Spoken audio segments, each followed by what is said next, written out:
నమస్కారం. ఈరోజు సుఖీభవలో ఛాతీలో నొప్పి గుండెపోటుకు సంకేతమా?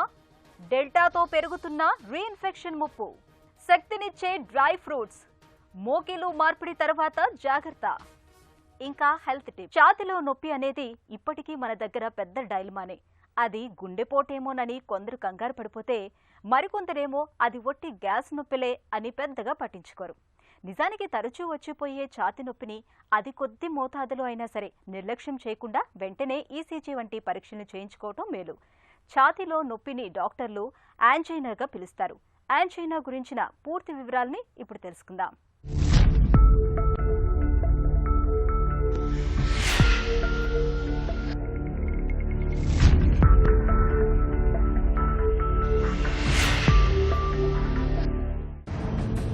గుండెపోటు పిడికెడు గుండెలో తలెత్తిన ఒక పెను తుపాను లాంటిది. నిరంతరాయంగా నిర్విరామంగా పనిచేసే సజీవ యంత్రానికి గుండెపోటు రూపంలో సుడిగుండం ఎదురైన ఆపత్కాలంలో ఛాతీపై పెద్ద గుదిబండ ఏదో పెట్టినట్టుగా, ఛాతీ మీద ఎవరో ఎక్కి తొక్కుతున్నట్లుగా తీవ్రమైన నొప్పిలాంటి అసౌకర్యం ఏదో చాలా తీవ్రంగా ఉంటుంది. క్షణాల్లో ప్రాణాల మీదకు తెచ్చే సమస్య ఇది. అయితే ఇంత తీవ్రంగా లేకున్నా నిదానంగా వేధించే గుండె నొప్పి మరొకటుంది. దాని పేరే యాంజైనా. శారీరకంగా అలసిపోయినప్పుడు, విశ్రాంతిగా ఉన్నప్పుడు తరచూ ఛాతీలో నొప్పి వస్తూ పోతూ చెట్టంత మనిషిని సైతం కంగారు పెట్టేస్తూ ఉంటుంది. ఈ ఛాతీలో నొప్పి రావడం అనేది గుండెకు సంబంధించింది, గుండెపోటు అంటున్నాం కదండి. ఈ యాంజైనా అంటే ఏంటంటే ఛాతీలో వచ్చే నొప్పి, దానికి మల్టిపుల్ కాజెస్ ఉంటాయి. లంగ్స్ వల్ల అవ్వచ్చు, రిబ్స్లో పెయిన్ అవ్వచ్చు, మజిల్ పెయిన్ అవ్వచ్చు. కానీ ఇలా హార్ట్ ప్రాబ్లమ్స్ వల్ల చెస్ట్ పెయిన్ వస్తుందంటే దాన్ని మనం మెడికల్ టెర్మినాలజీలో యాంజైనా అనేది అంటాము.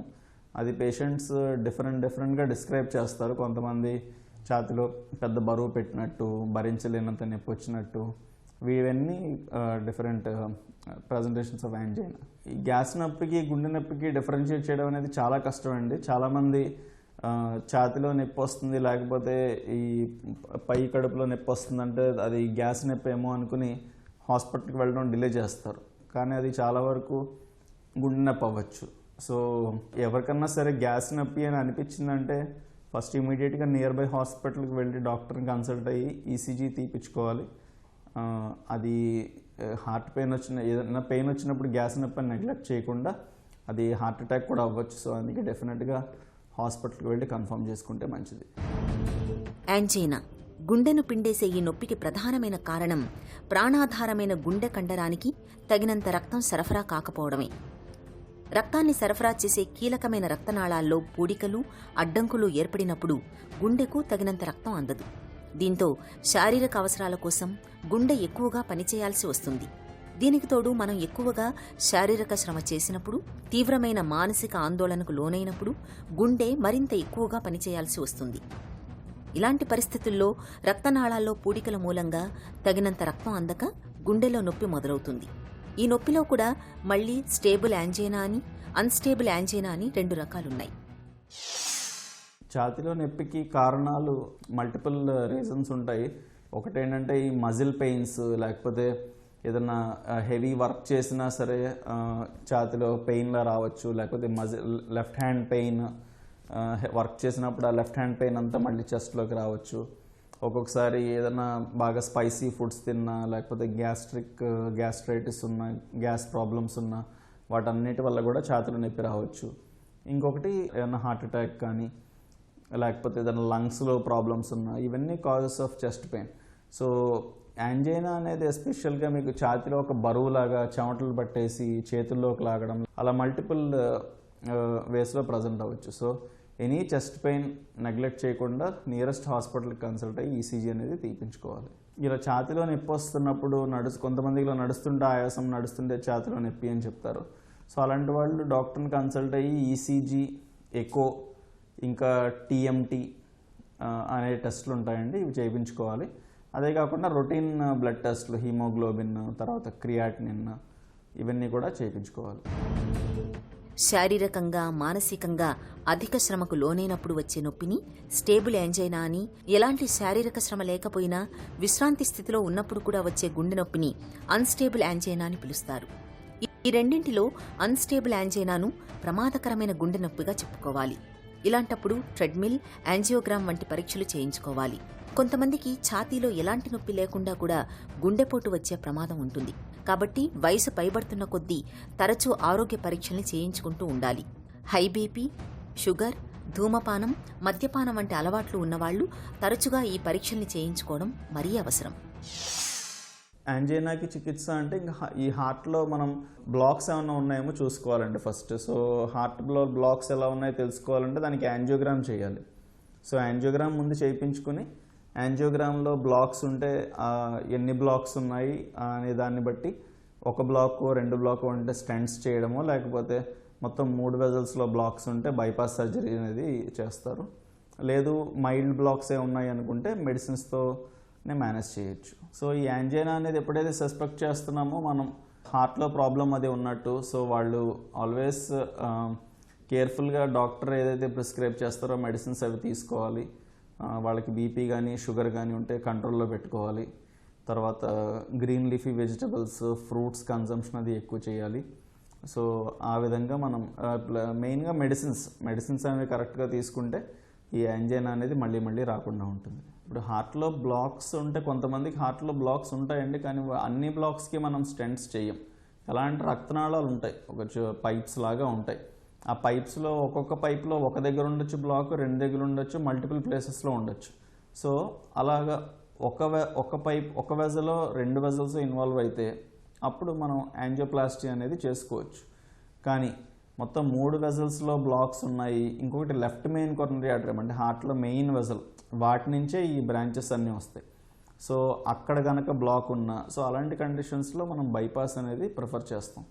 నెక్స్ట్ ఇంకొకటి డయాబెటీస్ ఉన్నా సరే స్టెంట్స్ కంటే బైపాస్ సర్జరీ అనేది 3 వెజల్స్లో బ్లాక్స్ ఉన్నప్పుడు డెఫినెట్గా బైపాస్ సర్జరీ అనేది డయాబెటీస్లో మోర్ హెల్ప్ఫుల్.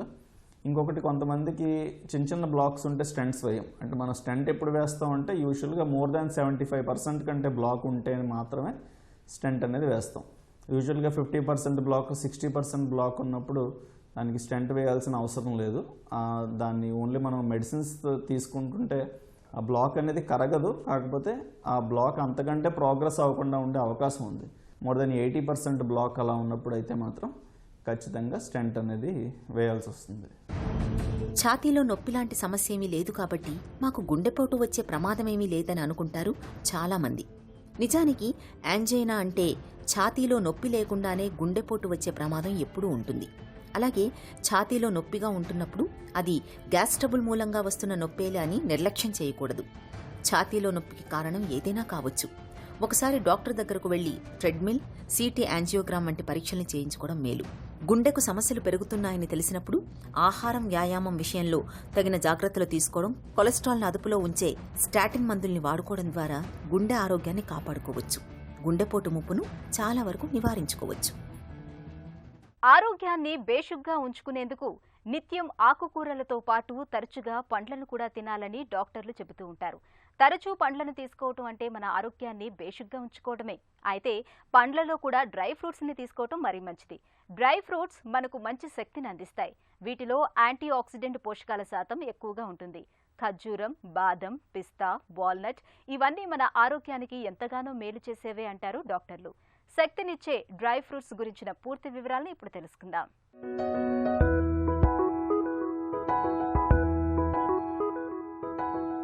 జీడిపప్పు, బాదం వంటి వాటిల్లోని మంచి కొవ్వులు గుండె ఆరోగ్యం పెంపొందడానికి తోడ్పడతాయి. జీడిపప్పులో రాగి ఎక్కువగా ఉండడం వల్ల శక్తి ఉత్పత్తి అవుతుంది. జీడిపప్పులో కొలెస్ట్రాల్ అసలే ఉండదు. ఇక బాదం పప్పు కొత్త రక్త కణాల ఉత్పత్తికి, హిమోగ్లోబిన్ స్థాయిలు మెరుగుపడడానికి తోడ్పడుతుంది. జీడిపప్పులోని మెగ్నీషియం, కాల్షియం కండరాలు, చిగుళ్ల ఆరోగ్యానికి ఎంతో మేలు చేస్తాయి. పిస్తాలోని B6 విటమిన్ గుండె సమస్యల్ని నివారిస్తుంది. పిస్తాలోని మంచి కొవ్వులు కొలెస్ట్రాల్ స్థాయిల్ని తగ్గిస్తాయి. ఇక ఖర్జూరమేమో రక్తనాళాలు గట్టిపడకుండా చూస్తుంది. ఎండు ద్రాక్ష, ఖుబానీ వంటి వాటిల్లో ఐరన్ దండిగా ఉంటుంది. అందువల్ల ఇవి రక్తహీనత బారిన పడకుండా కాపాడతాయి. ఎండు ద్రాక్షలోని ఐరన్, ఫాస్ఫరస్, పొటాషియం, మెగ్నీషియం రక్త ప్రసరణ సాఫీగా జరిగేందుకు తోడ్పడతాయి. ఎండు ద్రాక్షలో విటమిన్ A, కాల్షియం దండిగా ఉంటాయి. ఇవి ఎముక పుష్టికి, చూపు బాగుండడానికి దోహదం చేస్తాయి. గింజ పప్పులు, ఎండు ఫలాలు కొలెస్ట్రాల్ తగ్గడానికి దోహదం చేస్తాయి. పొటాషియం, విటమిన్ A, పీచు, రాగి దండిగా గల ఫ్రూన్స్ ఒంట్లో శక్తి తగ్గకుండా చూస్తాయి. బాదం పప్పులో కాల్షియం కాల్షియంతో పాటు విటమిన్ ఈ కూడా ఎక్కువగానే ఉంటుంది. అందువల్ల ఇది ఎముకల పటుత్వానికే కాదు, చర్మం ఆరోగ్యంగా ఉండడానికి తోడ్పడుతుంది. వీటిని పొట్టు తీయకుండా తింటేనే మంచిది.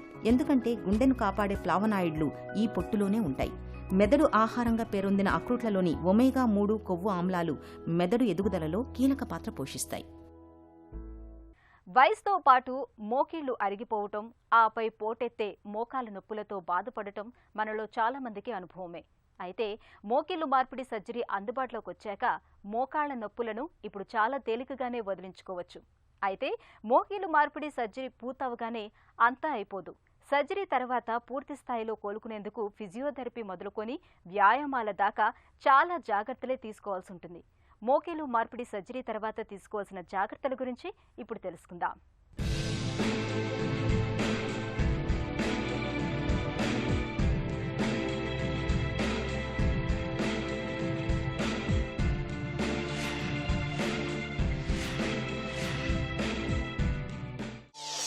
మోకీలు మార్పిడి తర్వాత రిహాబిలిటేషన్ ఎందుకు అవసరం?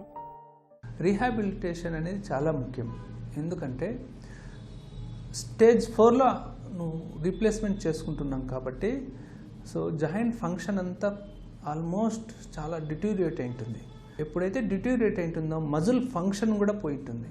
ఆ న్యూరోమస్కులార్ జంక్షన్ కూడా వీక్ అయిపోయి ఉంటాయి. ఎప్పుడైతే వీక్ అయిపోతాయో నువ్వు ఆపరేషన్ చేసినా కూడా ఈ సపోర్ట్ స్ట్రక్చర్స్ చుట్టూ సపోర్ట్ స్ట్రక్చర్స్ సరిగ్గా నీకు హెల్ప్ చేయకపోతే ఆ జాయింట్కి రీహాబిలిటేషన్ అంటాం. రీహాబిలిటేషన్ చేయకపోతే మజిల్ సపోర్ట్ ఇవ్వకపోతే చాలా కష్టం. It won't last for ever. So దాని యొక్క life span of the implant is depends upon the rehabilitation of the patient. మోకీలు మార్పిడి తర్వాత ఫిజియోథెరపీ ఎలా ఉండాలి? యూజువల్గా సర్జరీ అయిన రోజే మనము immediate after post operative time మనము ఇమ్మీడియట్గా chest physio, foot and ankle physio first డేనే స్టార్ట్ చేసేస్తాం. నెక్స్ట్ డే యూజువల్గా వెయిట్ బేరింగ్, సపోర్ట్ కావచ్చు, సపోర్ట్ కాకపోవచ్చు, depend upon the situation. Weight bearing అంటే వెయిట్ పెట్టి నడిపించేయచ్చు. క్వాడ్రిసెప్స్ అంటే మజిల్ బెండింగ్ ఎక్సర్సైజెస్ నెక్స్ట్ రోజే చేసేయచ్చు.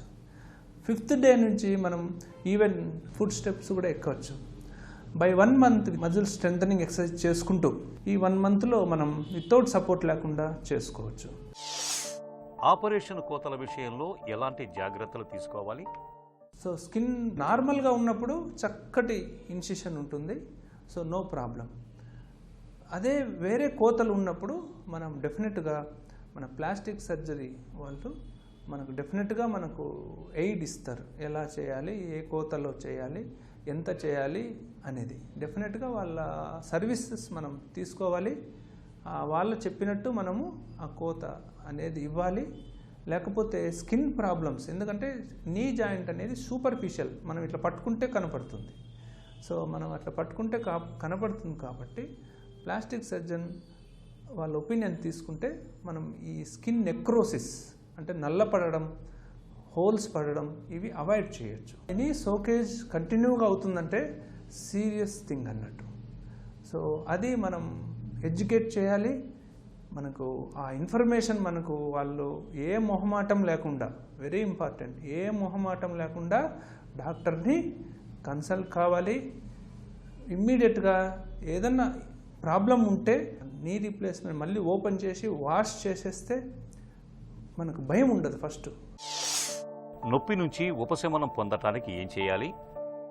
ఈ నొప్పి ఎక్కువైతే రీప్లేస్మెంట్ అయినప్పుడు ఫైబ్రస్ అంటే టైట్ అయిపోతుంది. టైట్ అయిపోతే రిజల్ట్స్ బాగుండవు.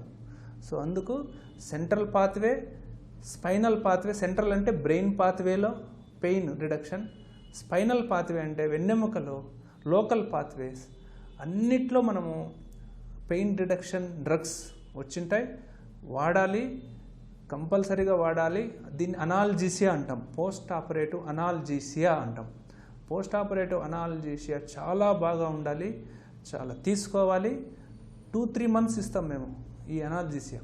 ఒక్కొక్కసారి 2-3 months ఇస్తాం. అప్పుడు ఆ ఫైబ్రోస్ టిష్యూ ఎంత కావాలో అంతే ఫామ్ అవుతుంది, ఆ టైట్నెస్ ఉండదు, పేషెంట్ హ్యాపీగా కంఫర్ట్ ఉంటాడు. మోకీలు మార్పిడి తర్వాత యాంటీబయాటిక్స్ వాడొచ్చా? ప్రీ ఆపరేటివ్ స్క్రీనింగ్లో నోస్లో infections or dental infections or chronic tonsillitis infections, chronic urinals, ladies especially urinal infection, urine infections ఎక్కువ ఉంటాయి కాబట్టి ఇవి స్క్రీన్ చేసుకోవాల్సిందే. అండ్ యాంటీబయాటిక్స్ ఎక్కువ అవసరం లేదు. ప్రీ ఆపరేటివ్ 1, పోస్ట్ ఆపరేటివ్గా 48 hours to 72 hours. కొన్ని ఫారెన్లో అయితే ఇది కూడా ఇవ్వరు, ఓన్లీ 2-3 doses ఇస్తారు. So but okay, maximum 72 hours only.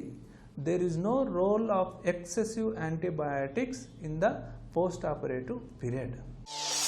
మోకీలు మార్పిడి జరిగిన కాలుకి వాపు వస్తే ఏం చేయాలి? ఇన్ఫెక్షన్ వల్ల కాల్ స్వెల్లింగా, లేకపోతే థ్రాంబోసిస్ అంటే వీన్స్, ఆ వీన్స్ ఉంటాయి మనకు, అంటే రక్త కణాలు, రక్తం ప్రసారము, రక్తం వెనక్కి వెళ్ళి మళ్ళీ హార్ట్కి పోయేటివి, దీనిలలో గడ్డలు కట్టే ఛాన్సెస్ ఎక్కువ నీ రీప్లేస్మెంట్లో. సో ఆల్రెడీ మనము పోస్ట్ ఆపరేటివ్ ప్రోటోకాల్లో బ్లడ్ థిన్నర్స్ పెడతాం, అవి కూడా కంటిన్యూ చేయాలి ఒకటి. రెండోది foot and ankle foot exercises చాలా ఇంపార్టెంట్. బ్లడ్ ఫ్లో కంటిన్యూగా ఉండాలి, ఎక్కడ అడ్డం పడకూడదు. అందుకు ఫుట్ అండ్ యాంకిల్ ఎక్సర్సైజెస్ చేస్తూ ఉండాలి. పంప్స్ కూడా వస్తాయి, ఓకే, అది లేకపోయినా కూడా స్టాకింగ్స్ అని వస్తాయి, సాక్స్ లాగా ఉంటాయి, సో కొద్దిగా టైట్గా ఉంటాయి, అవి వేసుకోవచ్చు. మీకు డిస్కంఫర్ట్ ఉన్నప్పుడు తీసేయాలి. At least for 1 month 2 weeks to 3 weeks వేసుకుంటే ఈ ఎఫెక్ట్ పెద్దగా ఉండదు. అండ్ ఎక్సర్సైజెస్ చేస్తూ ఉంటే ఫ్లో బాగా ఉంటుంది, స్వెల్లింగ్ రాదు. అది ఒక కాదు. రెండోది ఇన్ఫెక్షన్స్, ఏమన్నా సబ్ క్లినికల్ ఇన్ఫెక్షన్ ఉన్నా కూడా స్వెల్లింగ్స్ వస్తుంటాయి, సెల్యులైటిస్లు, ఇవి కొద్దిగా జాగ్రత్తగా ఉండాలి. మోకీలు మార్పిడి తర్వాత ఏ పనులు చేయొచ్చు, ఏవి చేయకూడదు? డిపెండ్స్ అపాన్ ద ఇండియన్ కండిషన్స్లో నేను మాట్లాడుతున్నాను. ఫార్మర్ వస్తాడు, ఫార్మర్కి ఏం చెప్తాం మేము? కింద కూర్చోకూడదు, ఫార్మింగ్ వెళ్ళకూడదు. సో ఇవన్నీ ఫార్మింగ్. ఫర్ ఎగ్జాంపుల్ లేడీస్కి మేము కింద ఫంక్షన్స్ అవుతుంటాయి, దేవుని దగ్గరికి వెళ్తుంటాం, కూర్చోవచ్చా అంటారు. అవాయిడ్ చేయి వీలైనంత వరకు, లో స్టూల్. ఎందుకంటే మనకి ఇప్పుడున్న జాయింట్ మెకానిక్స్ వచ్చిన ఈ జాయింట్స్ బాగా మెకానిక్స్ ఇస్తున్నాయి మంచిగా కింద కూర్చోవడానికి, అట్లని మనం మిస్యూజ్ చేయొద్దు అంటున్నాను అంతే. సో లేడీస్కి జస్ట్ లో స్టేజ్ స్టూల్స్ వస్తాయి, జస్ట్ అట్లీస్ట్ సిట్ చేయండి. డెఫినెట్గా స్పోర్ట్స్ అయితే యూజువల్గా ఈ స్క్వాటింగ్ టైపు, ఆ టైపు అవి అవాయిడ్ చేయాలి. స్మాల్ స్పోర్ట్స్ ఆడుకోవచ్చు. స్విమ్మింగ్ హ్యాపీగా చేయొచ్చు, సైక్లింగ్ హ్యాపీగా చేయొచ్చు, స్కూటర్ తొక్కచ్చు, 2-wheeler తొక్కచ్చు, కారు నడపచ్చు, అన్నీ చేయొచ్చు. బట్ ఓవర్ బర్డెన్, నేను మౌంటైన్ ఎక్కుతాను, నేను స్కేటింగ్ చేస్తాను, ఐస్లో వెళ్ళి స్కేటింగ్ చేస్తాను, ఇవి మాత్రాన we will definitely avoid those type of high end life activities avoid చేయమంటాం. మోకీలు మార్పిడి సర్జరీ తర్వాత సాధ్యమైనంత త్వరగా లేచి నడవటానికి ప్రయత్నించాలి. క్రమం తప్పకుండా ఫిజియోథెరపీ చేయించుకోవాలి.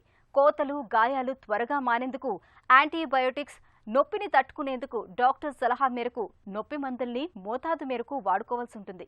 ఇక ఈరోజు కార్యక్రమాన్ని ముగించే ముందు ఆంధ్ర హాస్పిటల్ సమర్పించు ఒక చిన్న చిట్కా మీకోసం. తలపై జుట్టు రాలిపోతూ బాగా పలచబడిపోతున్నప్పుడు ఆలివ్ ఆయిల్, నిమ్మరసం, కొబ్బరి నూనెలను సమానంగా తీసుకుని బాగా మిశ్రమంగా చేసి తలకు పట్టించండి. నిత్యం ఇలా చేస్తూ ఉంటే జుట్టు రాలటం తగ్గడంతో పాటు వెంట్రుకలు కూడా ఒత్తుగా పెరుగుతాయి. సుఖీభవ కార్యక్రమానికి సంబంధించిన మీ విలువైన సూచనలు, సలహాలను వెంటనే మాకు రాయండి. మా చిరునామా Sukhibhava, ETV, Ramoji film city, Hyderabad 501512 లేదా sukhibhava@etv.co.in కు మెయిల్ చేయండి.